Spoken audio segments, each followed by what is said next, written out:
ఆయన చేసేటువంటి పరామర్శలు కూడా క్లియర్ గా హంతకుల్ని, దొంగల్ని, గంజాయి బ్యాచ్ ని, చైన్ స్నాచింగ్ బ్యాచ్ ని ఇట్లాంటి వాళ్ళని ఎంకరేజ్ చేయడం. జనాల్లో నేను వాళ్ళ దగ్గరికి వెళ్ళడం తప్ప అంటారు. వేరే చౌదరి ఎవడండి? వేరే చౌదరి అనేవాడు 8 కేసులు ఉన్నాయి, క్రిమినల్ కేసులు. అతను ఒక రౌడీ షీటర్. వాడింటికి ముఖ్యమంత్రి ఎట్లా వెళ్ళాడు? హోంమంత్రి ఎట్లా వెళ్ళింది? నారా లోకేష్ ప్రస్తుతం చేసుకుని ఎందుకు వెళ్ళాడు? తోట చంద్ర అనేవాడు ఎవడు? ట్రైన్లో ఒక అతన్ని ట్రైన్ లో నుంచి తోసేసి మర్డర్ చేశాడు, ఒక మిర్చి వ్యాపారిని.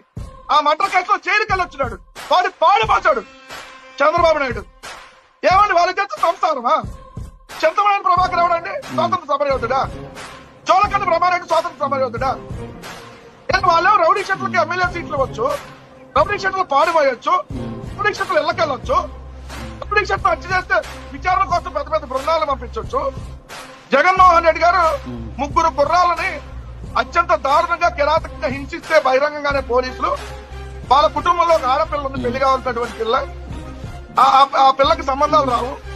అలాంటి పరిస్థితుల్లో ఆ కుటుంబానికి అండగా ఉండడానికి వెళ్తే జగన్మోహన్ రెడ్డి గారు క్లియర్ గా చెప్పారు, వాళ్ళు తప్పు చేస్తే వాళ్ళని శిక్షించండి, ఎవరు కాదంటలా.